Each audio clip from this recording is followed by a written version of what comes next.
Here you go, buddy. We want those riffles tight into that carpet so that gold can't get underneath them. Okay.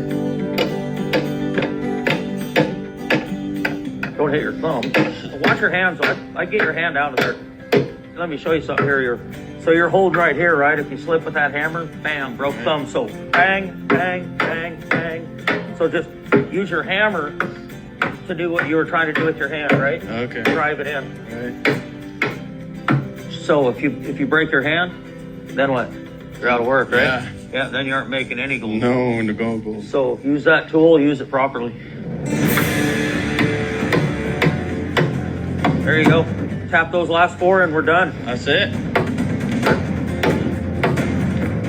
Well, let's make some gold, man. Yes, sir. It was great. Freddy taught me a lot. He even showed me some techniques how to use a hammer. So that was super helpful and stuff I haven't learned before. So hopefully we can get that wash plant running and start washing some gold.